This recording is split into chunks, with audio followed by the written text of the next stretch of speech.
Thank you very much, gentlemen. We now move ahead to the next session. That's the theme, Dyslipidemia Management Strategies 2012 and beyond. Our speaker is Dr. Sarita Gulati to speak on statins for all after 55. Before we do that, may I invite Dr. Bindu Kumar Kansupada, who will take his role as the chair. He is to be flanked by Drs. S. Muralidhar Rao, IPS Kalra, and Satish Gupta. Dr. Gulati will have 12 minutes, followed by 5 minutes for discussion.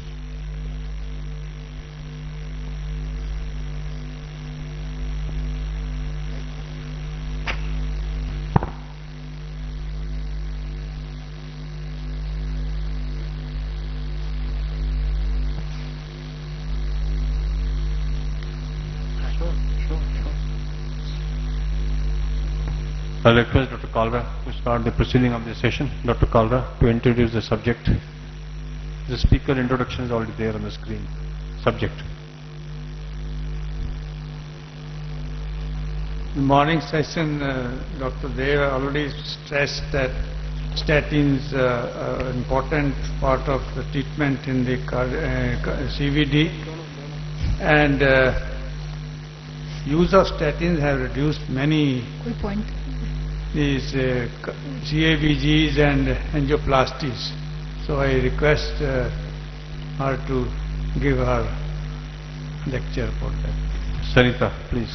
Good evening, respected chairperson, ladies and gentlemen. Statins or HMG-CoA reductase inhibitors are the most widely used lipid-lowering agents. Large randomized trials have shown their significant benefit in decreasing cardiovascular morbidity and mortality in hypercholesteremic patients. As the mysteries surrounding the atherosclerosis unfolded, so does this role of the statin evolved from secondary prevention to primary prevention, and that too among the primary prevention patients, from moderate risk patients to low risk patients. And statins have proven wonder drugs in acute phases, that is acute coronary syndromes, acute myocardial infarctions and unstable angina. What this made really happen was the non-lipid lowering effects of these statins, that is the pleiotropic effects. Statins not only help in stabilizing the endothelium, they have an important role to play as anti-inflammatory agents. They stabilize the plaque and they have a positive effect shown on platelet aggregation. All this boils down to clinical beneficial effects of statins even when the lipids are not very high. So, question before us is whether we should prescribe statin to all patients beyond a certain age. Let's see what are the things in favor of this statement and what are the things which are not in favor of this statement. So, you all know that a substantial number of patients who present to us with acute myocardial infarction have either normal or average cholesterol levels. Tunnell et al. Conducted a large meta-analysis of 29 trials which included participants who had low risk for CVD events, that is 10-year risk of CVD event was less than 20%. And it was found that statin therapy significantly caused a reduction in all-cause mortality, non-fatal MI and non-fatal stroke, which was almost similar to the people seen in secondary prevention with those already having established coronary artery disease. In recent times we had a landmark trial in the form of the Jupiter, in which 40 mg of rosuvastatin given to a patient subgroup which were considered by the present guidelines a low risk patients. That is, the LDL cholesterol levels are near normal but they have high markers of inflammatory raised, that is hsCRP is more than 2 nanograms per ml. So this subgroup, when subjected to rosuvastatin, showed a significant reduction in cardiovascular mortality and the cardiovascular morbidity, and this was effect seen within 2 years of the treatment. Another subgroup which comes to our mind when we are talking of statins for all as a blanket statement, statins for all after 55 is elderly subgroup. What about people who are in 70s and 80s? Numerous trials, even if not primarily directed to this subgroup, showed that there was a significant benefit with statin therapy when given in such elderly people. One important trial was a PROSPER trial which included people with 70 to 80 years of the age group, and it found that there was a substantial reduction in the primary endpoints of cardiovascular death, non-fatal MI or stroke when treated with statins. Apart from this, statins have beneficial effect in elderly in the form that they decrease the risk of osteoporosis, and they have also other benefits like decreasing the risk of dementia in such subgroup. Now, by and large, statins are they have proved to be very safe drugs.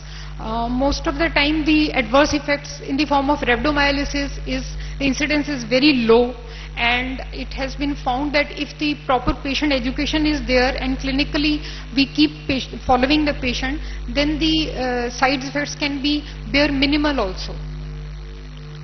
Now, the first question which will come to our mind is, what is the cost effectiveness of this strategy? What will we gain by treating so many people for so many years to come to prove that what will be the end point achieved? It is said that if we are trying to achieve to reduce one death or one non-fatal MI for long years to come, we need to treat at least 3 times the people we require in a secondary prevention group.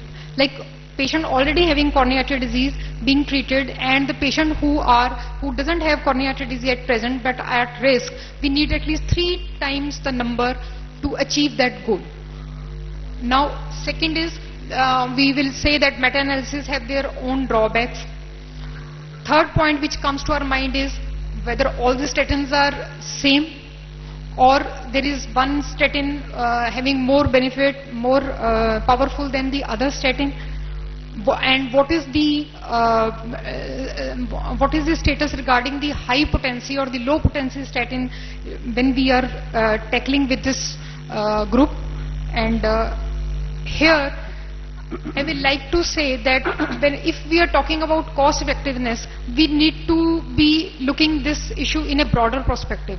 And a patient who is suffering myocardial infarction and a subsequent LV dysfunction, he is incurring hospital costs not only at the index admission, which can include myocardial revascularization procedures in the form of angioplasty or surgery. He is also incurring for himself a lifelong treatment cost for 5-6 drugs at least. Then, if suppose he is having LV dysfunction, he may be requiring our biventricular pacing or ICDs to prevent the sudden deaths and the follow-up of those devices. Suppose a patient has suffered a CVA or a stroke, the quality of life which suffers, the morbidity which is there, and the costs of repeated hospitalizations, the doctor visit, all this if we take in account, then I don't think we are betting for a worse choice. I think if we are doing good if we are preferring the primary prevention with the statins. Then the class effect as far as is concerned, so far the data says that the pleiotropic effects of statins, of all the statins, are almost the same. But we can have further scientific data, we can conduct further head-to-head comparison trials to clear this issue. Then some people will say that there are reports of emergence of serious side effects like diabetes with the statins. But so far the data is not that clear on this issue. It may be that statins are just, they are exposing the people who are already having some pre-diabetes status or already having metabolic syndrome. And anyway, our guidelines so far always recommend statin for the patients who have developed diabetes.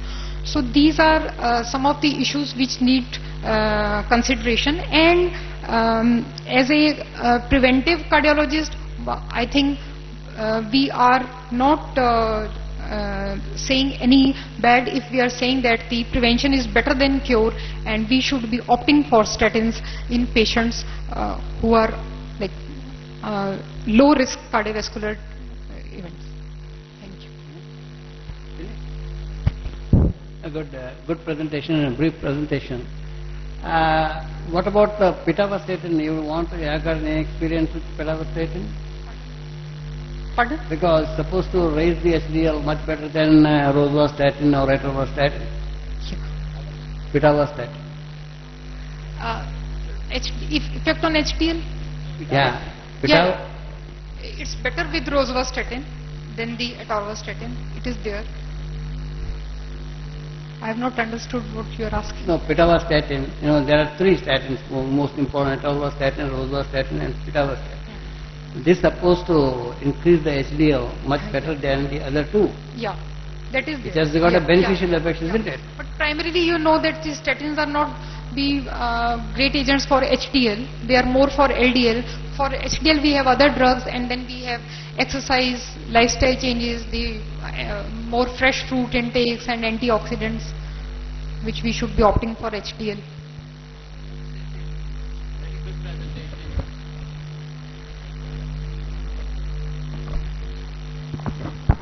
My question is, for primary prevention, how do you prescribe this patient, and what number of patients you prescribe with the risk factor, and at what level, and at what age group, which may be very important for female population at certain age group with a strong family history. See, those whosoever individuals, we are putting them at the moderate or high moderate risk for coronary artery disease or cerebrovascular events. Those are the patients who are having a 10-year risk of such events around between 10 to 20%. This is the group which we should be targeting.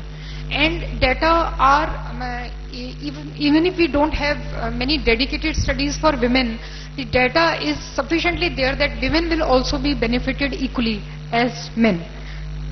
Good, thank you. It's a lucid presentation, and just I want to add on that I think about 10% patients do not tolerate statins.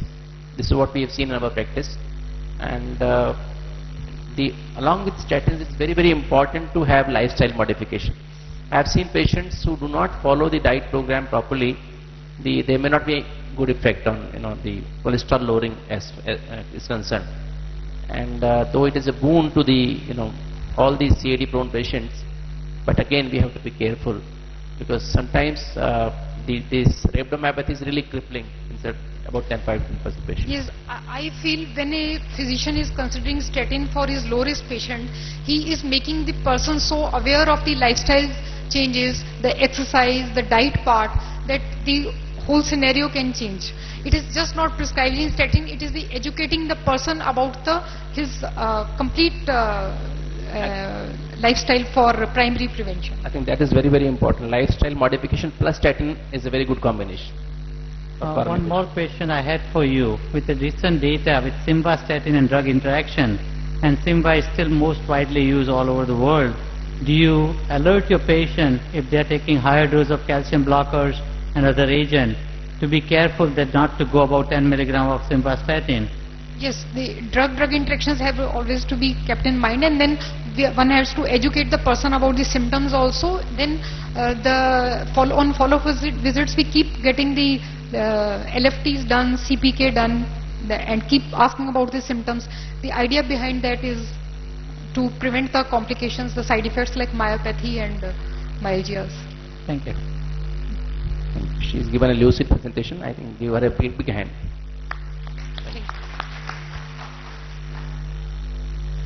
Thank you very much, Chairpersons. Ladies and gentlemen, we'd like to thank the speaker of last session, Dr. Sarita Gulati.